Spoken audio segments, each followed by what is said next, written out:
listening to Talking Law, the podcast where business owners just like you discover how to avoid legal landmines and build value using smart legal tips. Join your host, Joanna Oakey, as she cuts through the legal jargon and gives you clear and simple actionable legal strategies, which will get you optimal business results.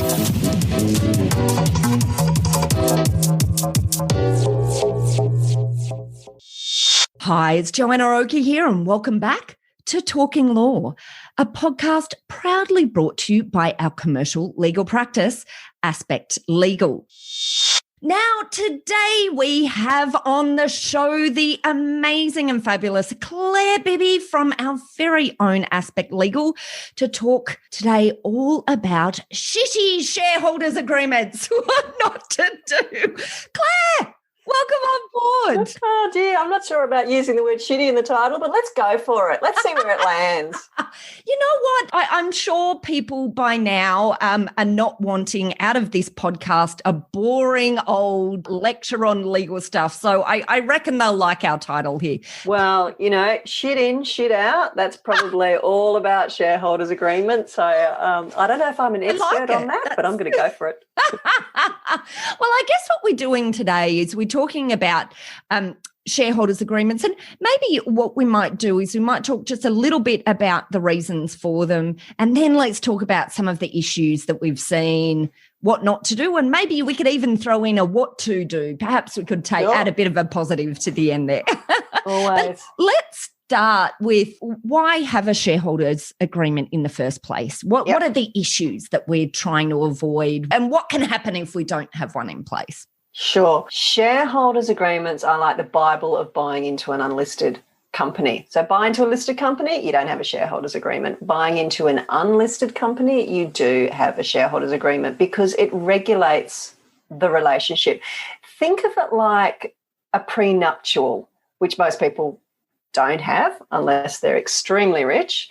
But a shareholders agreement is like a prenup. You know, you're going into the relationship with your eyes wide open so that if things go pear-shaped in the future, you've got some rules and some structures as to how everything is going to be resolved. But it's not just about when the relationship breaks up.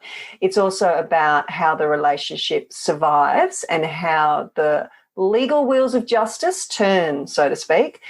It's a way to protect yourself and ensure the smooth functioning of the business. Because at the end of the day, when you invest in a private company, when you invest in anything, you know, you want to know that at some stage you're either going to make a shed load of money or you're going to get your money back. And there's got to be some rules around that because not many people are just going to give over, you know, 50 grand or 100 grand or more, you know, it can go into the millions of bucks, and then just cross your fingers and hope for the best. If you did go into business like that, then there would be no legal profession and we wouldn't be here today. So, you know, conflict is common and conflict is business. Yeah. So that's what you need a shareholders agreement for, how to deal with conflict. Yeah, and I find constantly fascinating, the number of businesses that we deal with that don't have shareholders agreements. Yeah. And quite often that becomes apparent because they, you know, come to us as new clients and say, you know, there's an issue or they want to exit or one of the other parties want to exit. And of course, the first thing we say is, can we have a look at the shareholders agreement?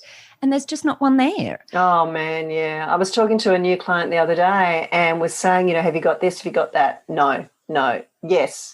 And then he just kept changing his mind, and I thought, oh, you poor fella, he just didn't know what he had because he had set the business up himself. And that's so common because when people are setting up businesses, as opposed to a company that's already well established and setting up a new business, you know, when you're a newbie, so to speak, the pennies are so important. I mean, they're important all the time, but especially so when it's a new business and you want to do things yourself.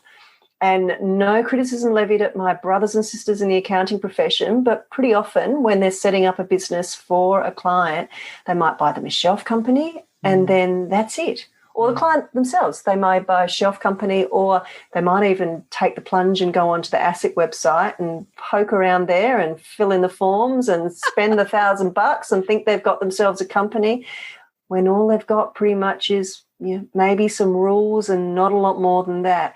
If you're going to go into business, I'd suggest that think about getting some advice, think about speaking to a lawyer, think about speaking to an accountant who knows what they're doing, and don't just buy stuff off the shelf. And this is when I can use my shit in, shit out analogy. If you don't put a lot of effort in at the beginning, then you might find yourself in a bit of a pickle later on. And a shareholders agreement, Joe, you and I, we live and breathe these things, so we know it, but they're a crucial part of setting up a business, and your lawyers know about that, and your lawyers are really the experts who should be setting up your shareholders agreements for you. Yeah.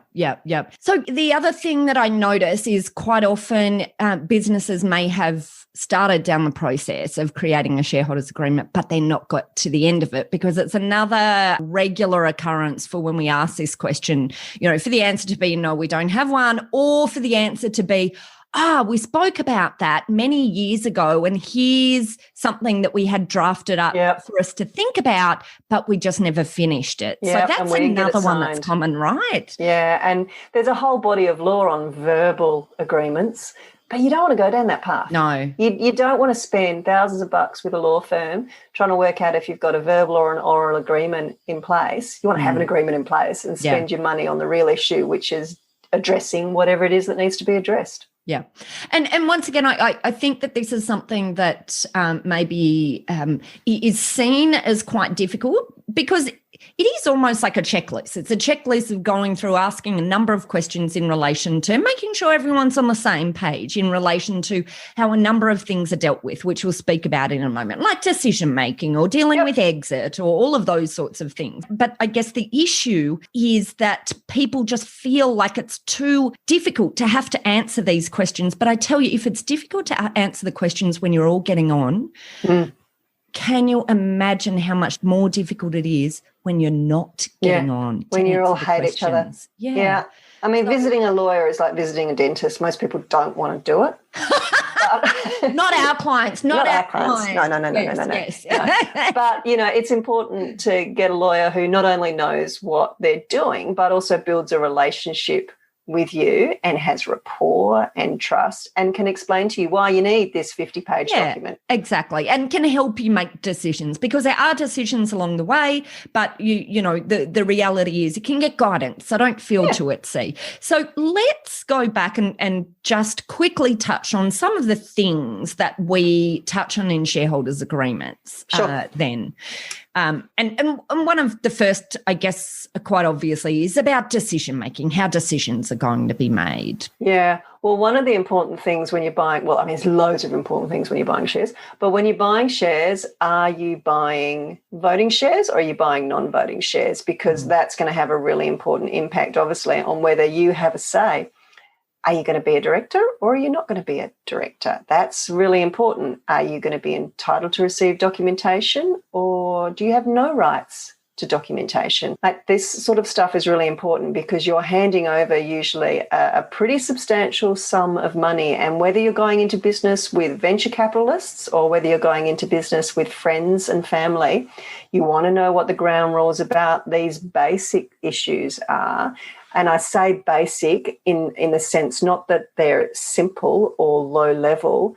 They're basic issues to us as lawyers because, hey, if you've worked this out, you want to have those basic fundamental, that's a better word, fundamental issues sorted at the beginning, because you don't want to find you've gone and given John next door 50 grand to go and buy a John's mowing business and you own 50% of it, but then your next door neighbour goes off with your money and you have no right to make any decisions, no right to receive any information. And you've really just got to hope that one day John might come back and give you not only your original investment back, but some profit, which would be pretty awesome as well. So don't leave it to chance. Set out the ground rules.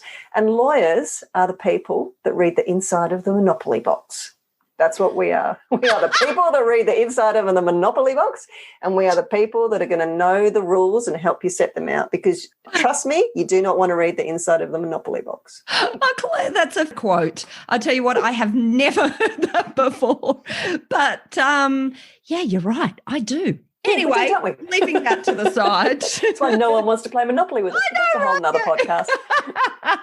And just one comment that I have on the directorship side. So this question about, will you or won't you be a director? It's also about whether or not you have the right to the appointment of a director as well, which is, sometimes a completely overlooked consideration. And one, I've had clients in the past who really don't want to hold directorships for very good reasons. Yep.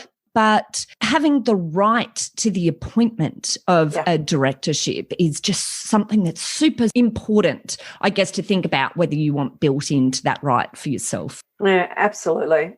And some people, as you say, they may not, for whatever reason, want to be appointed a director, but having the right to appoint somebody as a director, I mean, you may know somebody who's really experienced and who you trust, who can go on this board for you and can independently see what's going on and help you make the decisions on what's happening with your money, what's happening with the business, what's going on.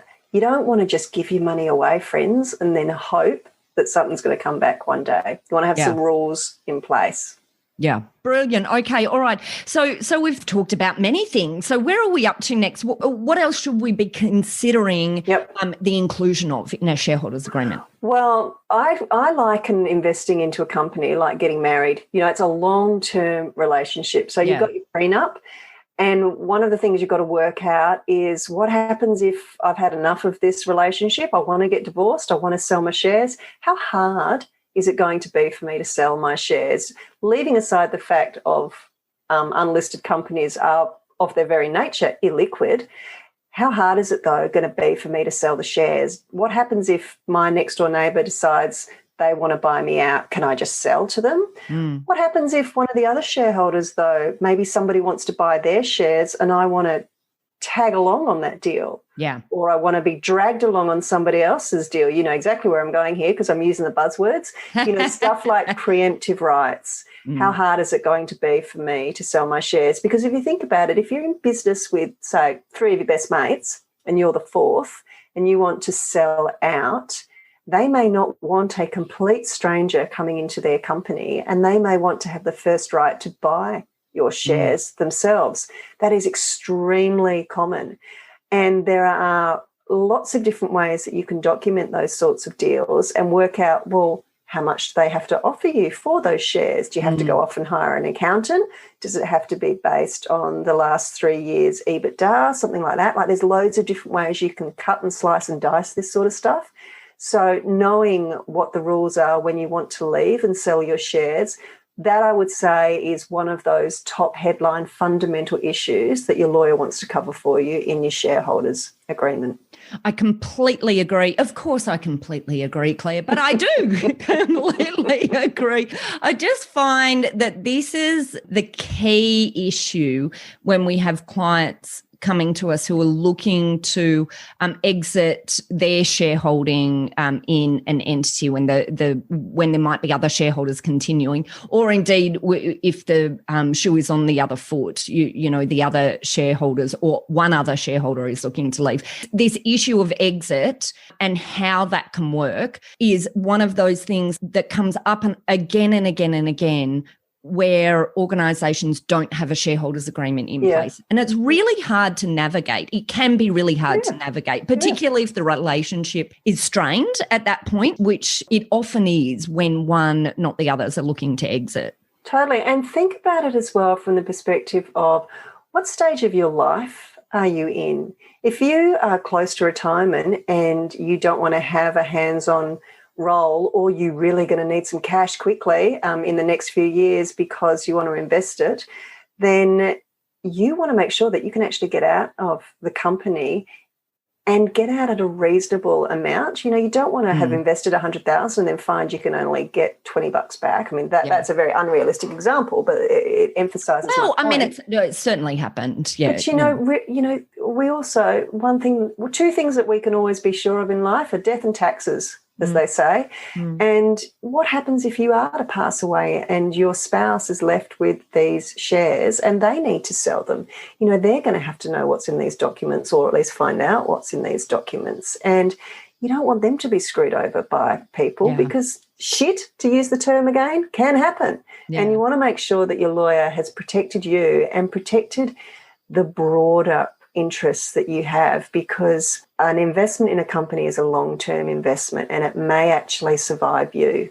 So as your lawyers, we will think about that sort of stuff. You won't think about it probably, but we will think about that sort of stuff and try and protect you and your broader interests. And give you direction in relation to what's usual in terms of dealing with these issues. Yep. Absolutely. Because that can be another thing, I see a lot of confusion often in terms of, thinking through the risks, but then not being sure about how to deal with it. Don't let yourself get confused, because there are some simple ways to deal with all of this. It's just really absolutely. And, one thing I say to lots of people, and I also say this to young lawyers as well, we are not brain surgeons. We're just people who are really awesome with words and structuring deals, if you do the sort of law that you and I do, Joe. And so don't try and navigate this self, because you wouldn't operate on yourself if you had to have an operation. You might go and do Dr. Google, but, if you're doing something that involves a lot of money or a lot of risk or is really important to you, don't cut corners if you don't have to. Get yourself a lawyer who knows their stuff. Yeah. And actually, it's a really interesting point, because a lot of what we're talking about here perhaps might be perceived to be directed towards people who've not had a lot of experience with these types of agreements before. But do you know, it's exactly the same with really experienced investors, and the importance of still getting that constant cross-check on agreements, because I've seen a lot of very experienced and sophisticated investors who've done this many, many times before, sometimes miss some of this detail because they've seen it so often before. So it's the comment that you make, I think, is a comment across the board, irrespective of sophistication of, the number of these types of deals that have been done. Yeah, absolutely. And, imagine it from another context as well, is say you invested in a company because of the entrepreneur who's in the CEO-ship. What if they pass away? What if they sell their shares? What if somebody else moves into that seat? You're not thinking about this sort of stuff, but might you want to possibly get out if it's not still the person who you invested your money in? Because quite often you are investing in the personality. What if they're not there anymore? You may want to get out. And you want to know at that point in time that you've got a really clear exit mechanism that is not only clear, but is fair. And that's what we do. We create those fair, clear mechanisms for you. Brilliant. Okay, wonderful. So do you think we've missed anything out? Well, we've missed a hell of a lot out, but we could talk for hours, my friend. Couldn't we? I mean, shareholders agreements are one of those things that are of such critical importance that, not being funny, we could actually talk probably for hours about it. But I'm sure you, the listener, don't want to sit there listening to us for hours. Or maybe you do. And if you do, let us know and we'll do another few podcasts in the area. But just before we leave, I guess, what are there any sort of high level other areas that we haven't really touched on yet, do you think? The other thing that I would say, that we've talked about conflict being common, but what we haven't talked about is dispute resolution tools. And what I mean by that is, what happens if you do have a Barney with your other shareholders? And I've got that very example now with a client where he's one of 3 directors. He's asking for paperwork and he's just getting blanked. And there's nothing he can do because the agreement doesn't say anything, and he doesn't have any rights under the Corporations Act that I can point him to. So you don't want to always be, now you're going to find this a bit strange, listeners, you don't always want to be running to a lawyer and going to court. Sometimes you might want to use alternative dispute resolution mechanisms like mediation, or at least have a clause that says before you end up in court, you've got to try mediation first, because mediation has a really great success rate if you use the right type of mediator. And there are lots of professional organisations out there. And when we recommend dispute resolution clauses to our clients, we know about all of this sort of stuff.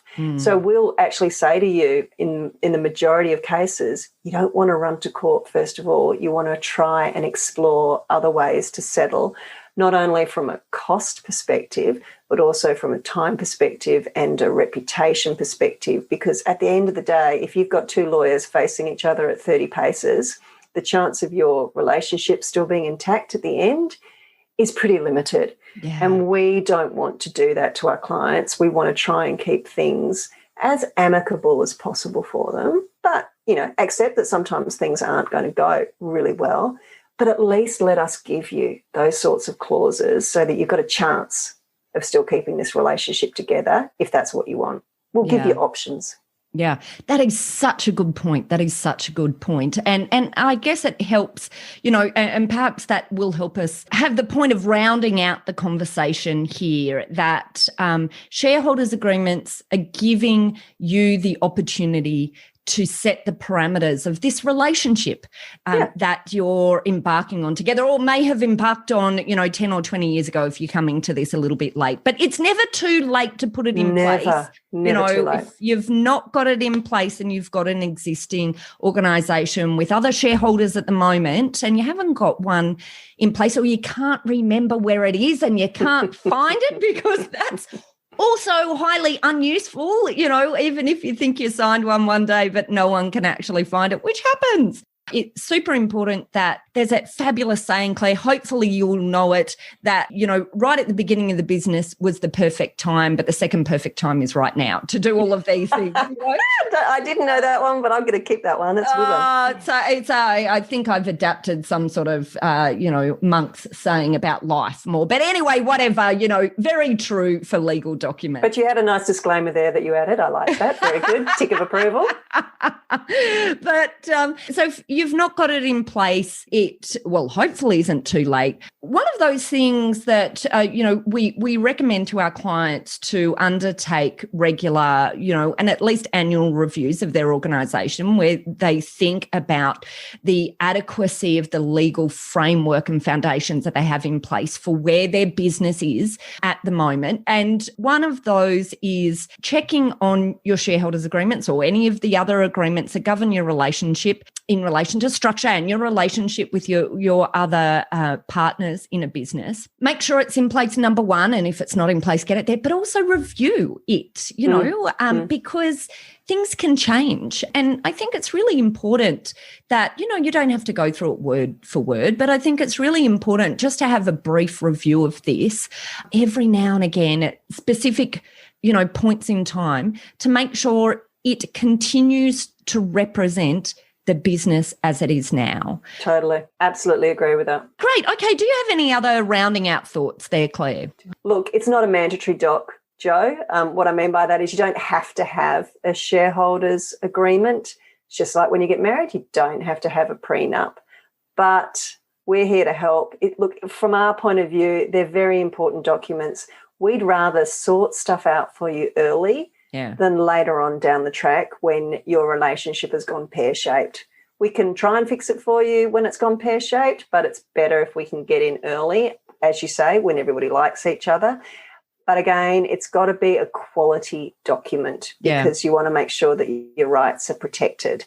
And it doesn't have to be a 50-page document. I made that comment earlier. They usually do go for about 30 or 40 pages, I have to say. It doesn't have to be really, really complicated, but it does need to deal with the fundamental issues, and we can help you and advise you on those fundamental issues. That's the sort of stuff we love doing, and we also love reading the inside of a Monopoly box. Claire, what a fabulous way to leave this. We might have to throw in a few pictures of Monopoly boxes there. Awesome. Our listeners. Very good. Bags banker. I love being banker when I play Monopoly. I love it. Oh, Claire, thank you so much for joining us on the podcast. Pleasure. And that's it for this episode of Talking Law, where we talked all about shareholders agreements. Now, if you'd like more information about this topic, head over to our website at www.talkinglaw.com.au, where you will be able to download a transcript of this episode if you're the kind of person who likes to read these transcripts in finer detail. There you'll also be able to find details of how to contact Claire and our other legal eagles at Aspect Legal if you or your clients would like to discuss any aspects of shareholders agreements. And that's it. If you enjoyed what you heard today, then please pop over to iTunes and leave us a review. And of course, don't forget to hit subscribe subscribe on your podcast player so we can be delivered to your phone each time we release. Thanks again for listening in. You've been listening to Joanna Oakey and Talking Law, a podcast proudly brought to you by our commercial legal practice, Aspect Legal. See you next time. Thanks for listening to Talking Law. Tune in next time for more smart legal tips and tricks to keep you clear of those legal landmines. If you want to get a download of today's show notes, head over to talkinglaw.com.au. Information in this podcast is general in nature, not legal advice. If you want advice for your business, visit talkinglaw.com.au.